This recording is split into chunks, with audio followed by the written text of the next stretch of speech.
Hello guys, welcome back to my channel Aman जैकियंस। तो guys, ये पार्ट 2 वीडियो है इकोनॉमिक्स का, जो सेकेंड ईयर मतलब जिनका थर्ड सेमेस्टर है, ये उन सभी विद्यार्थियों के लिए है। और प्रतियोगी परीक्षाओं के मतलब सभी प्रतियोगी परीक्षाओं के लिए भी ये इकोनॉमिक्स का वीडियो है। तो खासकर बीए सेकेंड ईयर जिनका थर्ड सेमेस्टर है वो स्टूडेंट ध्यान दें। ये उनके मिड टर्म एग्ज़ाम के लिए बहुत ही उपयोगी वीडियो है। तो इसका पार्ट 1 वीडियो अपलोड हो चुका है, तो आप उसे देख लीजिए। यदि आप नहीं देख पाते हैं तो आपको लिंक डिस्क्रिप्शन बॉक्स में मिल जाएगा। और हमारे टेलीग्राम चैनल से जुड़िए, आपको वहाँ पर पीडीएफ भी मिल जाएगा, बिल्कुल फ्री, कोई पैसा नहीं, कोई चार्ज नहीं। ठीक है, तो चलिए हम वीडियो को शुरू करते हैं। तो इसमें पहले क्वेश्चन में हमें क्या पूछ रहा है कि मार्क्स के अनुसार क्या है, पूछ रहा है मार्क्स के अनुसार वस्तु के मूल्य का आधार क्या है। तो मार्क्स के अनुसार वस्तु के मूल्य का आधार क्या है, तो इसका राइट आंसर क्या होगा, श्रम। ठीक है, जो वस्तु के अनुसार वस्तु के मूल्य का आधार क्या है, श्रम। तो इसमें जितनी भी मेहनत लगेगी उसी के हिसाब से हम वस्तु का मूल्य तय करेंगे। तो इसका राइट आंसर क्या है, ऑप्शन नंबर ब इसका राइट आंसर है। नेक्स्ट क्वेश्चन क्या है हमारा, हाँ पूछ रहा है कि मार्क्स, क्या पूछ रहा है कि मार्क्स का अतिरेक मूल्य क्या है। मार्क्स का अतिरेक मूल्य क्या है इनमें से, तो इसका राइट आंसर क्या होगा, ब प्रयोग मूल्य एवं विनिमय मूल्य में मूल्य का अंतर। ये क्या है, मार्क्स का अतिरेक मूल्य है, इसको ध्यान में रखिएगा। नेक्स्ट क्वेश्चन क्या है कि श्रमिकों का शोषण करने के लिए पूंजीपति उपाय अपनाता है। मतलब जो श्रमिक हैं उनका शोषण करने के लिए जो पूंजीपति होता है वो क्या उपाय मतलब क्या आइडिया लगाता है। तो इसका राइट आंसर क्या होगा, स्त्री व बाल श्रमिकों को काम देकर, क्या स्त्री व बाल श्रमिकों को काम देकर, मतलब जो नाबालिगों को काम देकर। ठीक है, चाइल्ड शोषण। ठीक है, कार्यों के घंटों में वृद्धि करके, कार्यों के घंटों में मतलब जो कार्य 2 घंटे का है उसे 4 घंटे करने के लिए कहना। ठीक है, और नेक्स्ट क्या है, अधिकतम मशीनों का उपयोग करके, अधिक से अधिक मशीनों का उपयोग करके। तो ऑप्शन नंबर डी इसका राइट आंसर है, उपयुक्त में से सभी। हम नेक्स्ट क्वेश्चन की तरफ बढ़ते हैं हम। तो गाइस, नेक्स्ट क्वेश्चन में क्या पूछ रहा है कि पूर्ति अपनी मांग स्वयं पैदा करती है। यह कथन किस अर्थशास्त्री का है। पूर्ति अपनी मांग स्वयं पैदा करती है, यह कथन किसका है, प्रोफेसर जेपी से का है। किसका है, प्रोफेसर जेपी से का है। ऑप्शन नंबर बी इसका राइट आंसर, यानी प।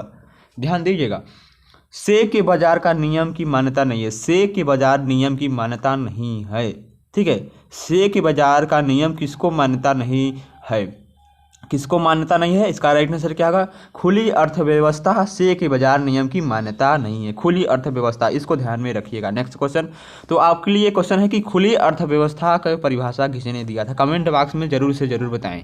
और नेक्स्ट क्वेश्चन क्या है हमारा, हाँ शेयर बाजार के नियम के प्रमुख आलोचक कौन है। मतलब शेयर बाजार के नियम के प्रमुख आलोचक कौन हैं, तो इसका राइट आंसर का प्रोफेसर किन्स हैं। क्या है, शेयर बाजार का प्रमुख आलोचक प्रोफेसर किन्स हैं। ऑप्शन नंबर अ इसका राइट आंसर है। नेक्स्ट क्वेश्चन की तरफ बढ़ते हैं हम। तो नेक्स्ट क्वेश्चन में हमसे पूछा है कि मिल्स के अर्थशास्त्र को माना है। जो मिल्स ने है, जो मिल अर्थशास्त्री है, उन्होंने विज्ञान मतलब अर्थशास्त्र को क्या माना है। तो उन्होंने अर्थशास्त्र को क्या माना है, इसका राइट आंसर क्या होगा, इसका राइट आंसर क्या होगा, विज्ञान व कला दोनों की केवल विज्ञान की केवल कला आश्रित विज्ञान।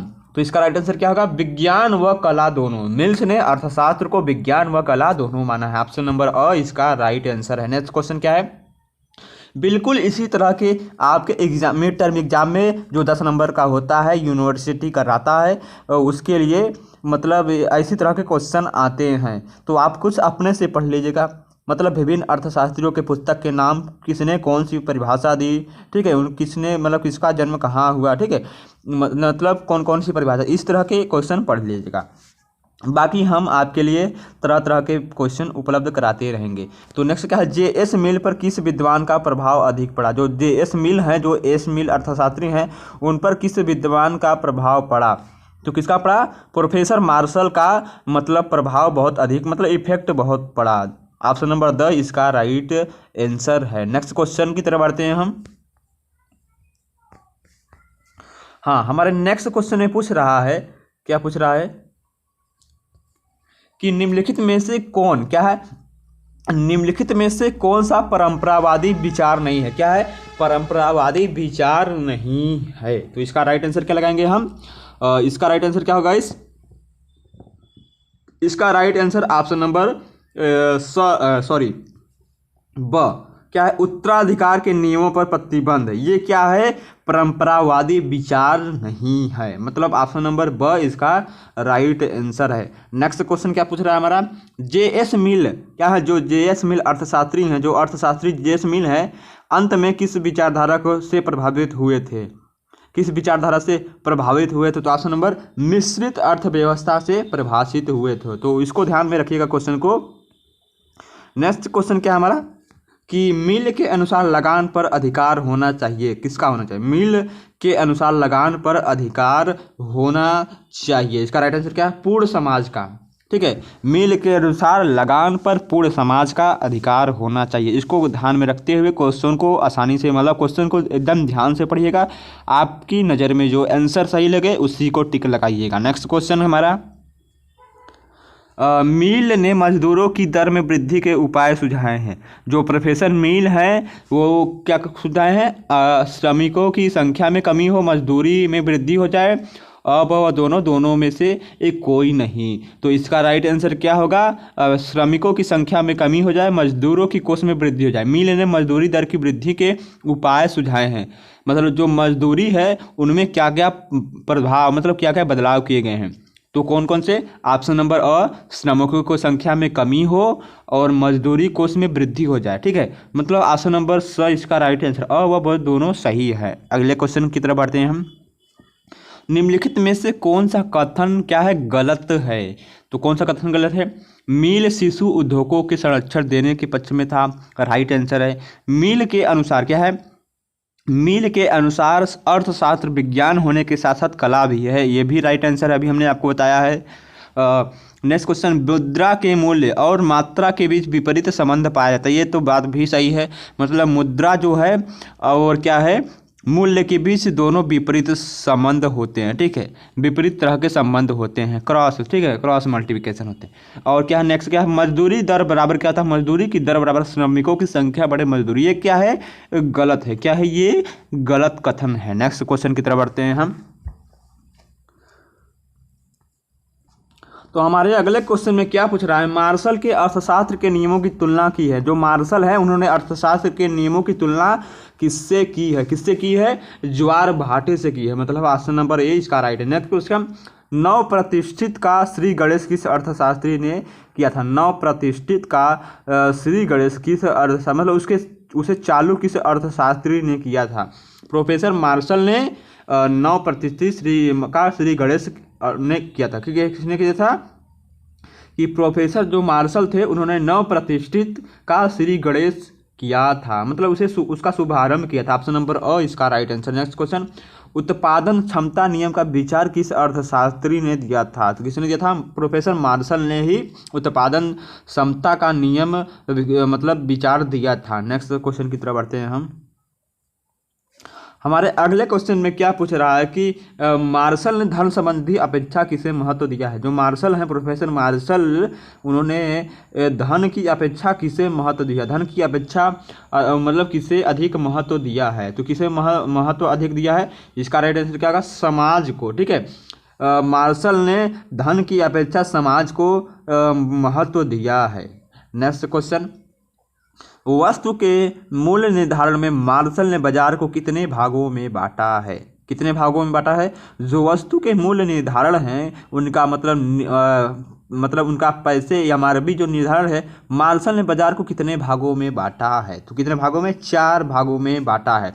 तो कौन कौन से 4 भाग हैं, कमेंट बॉक्स में यदि आपको आता है तो बता सकते हैं, इससे आपकी ही बुद्धि बढ़ेगी। तो आई होप ये वीडियो आपके एग्ज़ाम के लिए बहुत ही हेल्पफुल होगा। तो प्लीज़ वीडियो को देखिएगा ज़रूर, और चैनल पर नए हैं तो सबसे पहले चैनल को सब्सक्राइब करें। बगल में बेल आइकन का बटन आएगा, उसे दबा दीजिए ताकि आने वाले नए नए वीडियो का नोटिफिकेशन आपको सबसे पहले मिले। तो नेक्स्ट क्वेश्चन की तरफ बढ़ते हैं हम। हाँ, अगले क्वेश्चन में क्या पूछ रहा है हमारा, हाँ आगे है क्या, प्रोफेसर पीगू पूछ रहा है कि प्रोफेसर पीगू का जन्म किस सन में हुआ था। तो ऑप्शन नंबर कौन सी का, 1877 में हुआ था, मतलब 1877 में प्रोफेसर पीगू का जन्म हुआ था। तो कहाँ हुआ था, आप कमेंट बॉक्स में बता सकते हैं। तो प्रोफेसर पीगू का जन्म कहाँ पर हुआ था, इसका आप कमेंट बॉक्स में उत्तर जल्दी से जल्दी बताएं। ठीक है। तो आपके मतलब पीगू के लिए तो एक लाइक बनता है, ठीक है। पीगू के लिए एक लाइक आप ज़रूर से ज़रूर कर दीजिए, और यदि आप चैनल पर नए हैं तो चैनल को सबसे पहले सब्सक्राइब कर दीजिए। नेक्स्ट क्वेश्चन क्या है हमारा, वेल्थ एंड वेलफेयर कृति किसने लिखी थी? तो किसने लिखी थी वेल्थ एंड वेलफेयर जो कृति है किसने लिखी थी? प्रोफेसर पीगू ने ही लिखी थी। मतलब ऑप्शन नंबर अ इसका राइट आंसर है, ठीक है। तो इन्होंने अपनी शिक्षा कौन सी विद्यालय से किया था? ठीक है, जो प्रोफेसर पीगू है उनका जन्म तो अभी हमने बताया 1877 में हुआ था, ठीक है। तो इंग्लैंड में, मतलब कहाँ हुआ था? इंग्लैंड में प्रोफेसर पीगू का जन्म हुआ था। जब प्रोफेसर की मृत्यु हुई थी, तो प्रोफेसर की मृत्यु कब हुई थी? 1909 ईस्वी में प्रोफेसर पीगू की मृत्यु हो गई थी। तब तक उन्होंने 1943 में इन्होंने क्या कहा? कैम्ब्रिज विश्वविद्यालय के अर्थशास्त्र के अध्यक्ष पद पर कार्य किया कि इसमें 1943 में उन्होंने क्या किया? कैम्ब्रिज विश्वविद्यालय में जो अर्थशास्त्र के प्रोफेसर के मतलब अध्यक्ष के पद पर कार्य किया। इसको ध्यान में रखिएगा, इसे आपके एग्जाम में पूछ सकता है कि 1943 में प्रोफेसर ने कौन से विद्यालय में अध्यक्ष पद पर कार्य किया? तो कैम्ब्रिज विश्वविद्यालय में, इसको ध्यान में रखिएगा। नेक्स्ट क्वेश्चन की तरफ बढ़ते हैं हम। नेक्स्ट क्वेश्चन में क्या पूछ रहा है कि शुम्पीटर के अनुसार अर्थव्यवस्था रहती है, जो हमारे शुम्पीटर अर्थशास्त्री हैं उनके अनुसार जो अर्थव्यवस्था किस प्रकार की रहती है? तो स्थिर अर्थव्यवस्था में, ठीक है। कह दिया शुम्पीटर के अनुसार अर्थव्यवस्था स्थिर अर्थव्यवस्था में रहती है। नेक्स्ट क्वेश्चन क्या है हमारा, पूंजीवादी अर्थव्यवस्था में आर्थिक विकास का कारण क्या है? जो पूंजीवादी अर्थव्यवस्था है उसका आर्थिक विकास का कारण क्या है? नव प्रवर्तन, क्या है? नव परिवर्तन पूंजीवाद अर्थव्यवस्था के आर्थिक विकास का कारण है। ऑप्शन नंबर है इसका राइट आंसर है। नेक्स्ट क्वेश्चन क्या दिया? सुमी पीटर ने पूंजीवाद विकास की चक्रीय प्रक्रिया की कितनी अवस्थाओं को स्वीकार किया है? कितनी अवस्थाओं को स्वीकार किया है? सॉरी, 3 अवस्थाओं को स्वीकार किया है। नेक्स्ट क्वेश्चन शुम्पीटर कह दिया शुम्पीटर के अनुसार पूंजीवाद के पतन के कारण क्या? शुम्पीटर के अनुसार पूंजीवाद के पतन के कारण क्या है? तो इसका राइट आंसर क्या होगा? उपक्रमी के कार्य का महत्व समाप्त होना, संस्थानिक ढांचे का विघटन, बुजुर्गा परिवार का बिखरना, ठीक है। मतलब ऑप्शन नंबर द उपयुक्त में से सभी इसका राइट आंसर है। नेक्स्ट क्वेश्चन क्या है हमारा? नेक्स्ट क्वेश्चन हमारे पूछ रहा है कि प्रोफेसर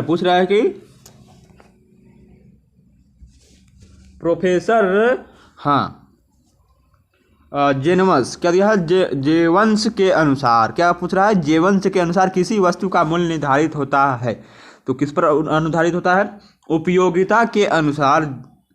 जेवंश के अनुसार किसी वस्तु का मूल्य उपयोगिता के अनुसार निर्धारित होता है। मतलब ऑप्शन नंबर ब इसका राइट आंसर है। जेवंश के अनुसार वस्तु की कुल उपयोगिता क्या होती है? जेवंश के अनुसार वस्तु की कुल उपयोगिता मापनी है। क्या है? मापनी है। मतलब ऑप्शन नंबर अ इसका राइट आंसर है। नेक्स्ट क्वेश्चन क्या है? जेवंश का अंतिम उपयोगिता के अनुपात का सूत्र क्या है? जेवंश के अनुसार अंतिम उपयोगिता के अनुपात का सूत्र क्या है? इसका राइट आंसर क्या होगा? ऑप्शन नंबर अ P1 ब्रैकेट में A minus X capital X बटे में क्या दिया है? Y, ठीक है, इजगल टू Y बटे X is equal to P2 X बटे में B माइनस वाई। मतलब ऑप्शन नंबर अ इसका राइट आंसर है।